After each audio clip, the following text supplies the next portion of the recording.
page turners. Welcome back to the channel. I'm Matthew, the man with a hat who reads. And yes, it is time for a look at the month to come. This is the Sci-Fi September TBR video. I've got a bunch of stuff here I'd like to get to this month. I got 12 books here. We'll see if we actually get to all of these or not. I don't know what we'll have for August carryovers, but if something isn't started by the end of the month of August, it'll probably just get shoved down the road till like November or December, because September is sci-fi, October is horror, and then we can go back to whatever. So let's dive in. One book that will carry over from August, because we haven't started it yet, and it's sci-fi, is Alex White's August Kitco and the Mechas from Space. There's no way I get to this anymore in August. I know that for a fact.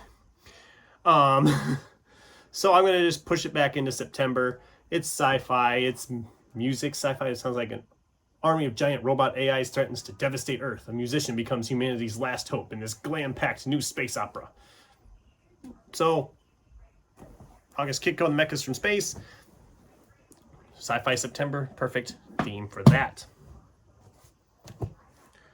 We also have a couple of rereads planned for this month. The Michael Crichton reread continues, and for Sci-Fi September we have Timeline. I mean, it's a time travel-esque novel. Timeline has always been probably my favorite from Michael Crichton, so I'm very excited to revisit this one because it's been a long time. I also want to revisit the movie because the movie was fantastic. I actually had seen the movie before I read the book. It isn't exactly the same, of course, but it's a really fun movie, and the book is a lot of fun too. So I'm very excited to reread Timeline from Michael Crichton.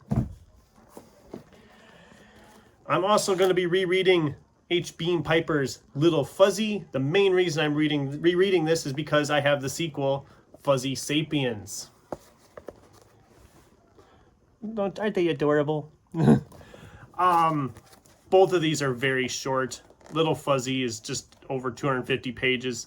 Fuzzy Sapiens is even shorter at 235.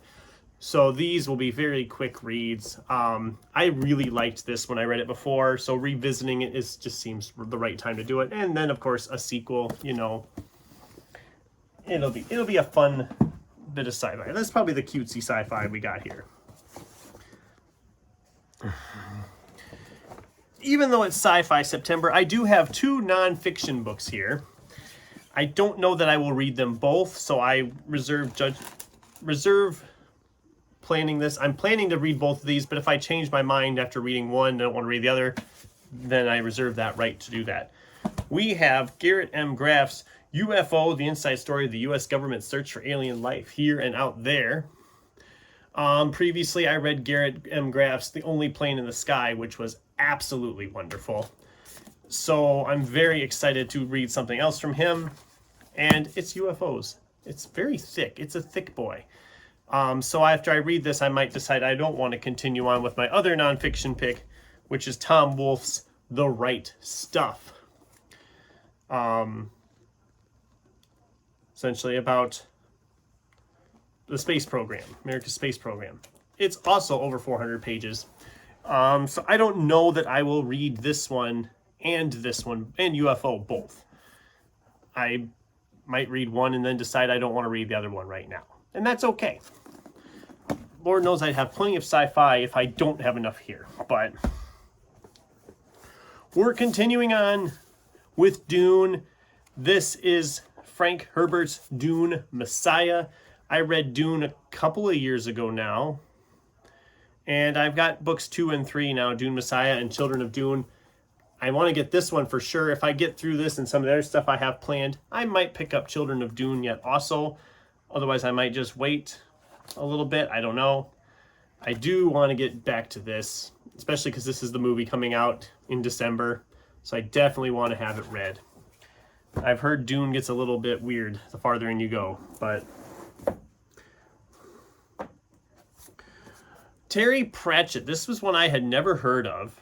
I've always known him for his Discworld novels, but this is a sci-fi novel, I guess, called The Dark Side of the Sun. And look at this cover. There's a lot going on this cover.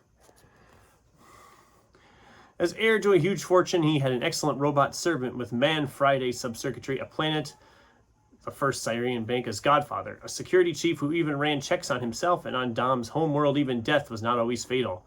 Why then, in an age where prediction was a science, was his future in doubt? God, there's like a lot going on in this cover. Look at back here even. Look at that. This was, like I said, I found this at a used bookstore I've started frequenting, and I was very, very curious because I had never heard of this one by him. So we'll see how this one goes. We might love this, we might hate it. We'll find out, I guess. It sounds interesting. Terry Pratchett writing sci-fi. It should be fun. Aaron Alston's Galatia in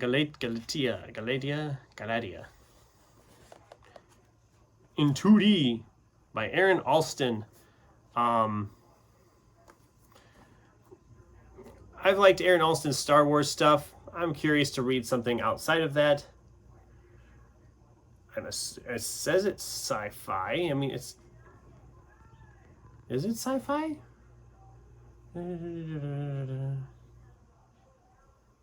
Illustrator Roger Simons always thought that art should imitate life until the day his painting came to life and propelled him into danger. On one fateful day, he learns 3 things that change his life: that he can pull living beings from his paintings, that someone else has had the same power for quite some time, and that this person won't tolerate rivals and now wants Roger dead. Accompanied by the magical nymph Elsie, Roger must learn to use his new abilities and to cope with the changes they bring if he's to survive the attacks of a far more experienced and ruthless enemy. This might be more fantasy. God, I could have swore with a title like that it was sci-fi.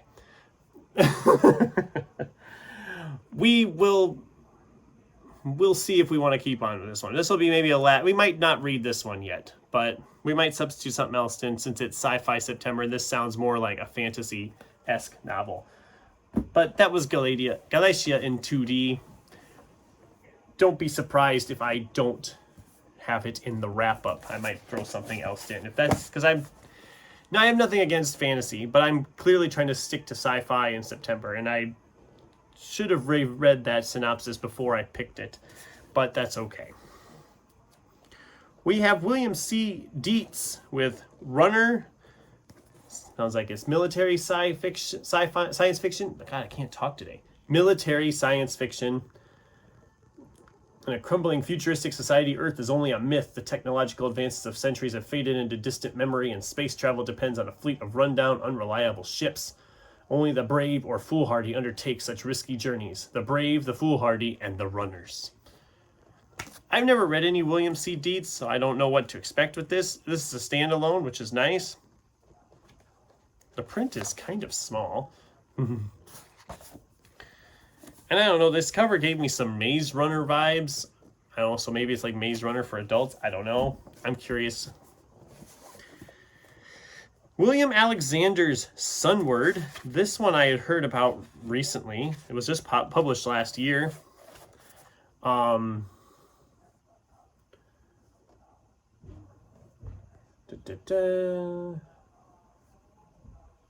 In humanity's far future, hiring a planetary courier is essential for delivering private messages across the stars. Sunward. I mean, I don't know. Not terribly long. Sounded good. This last one, this is an author a lot of people have talked about in BookTube, and I've never read him. But I know people rave by his stuff, and they say some of his stuff is a little bit complex, I guess to be a word to use. But I have a standalone novel here from Adrian Tchaikovsky called Service Model. At least I think it's a standalone. Maybe there's a sequel at this point. This is the first in a series, or it's a standalone, whichever way you want to look at.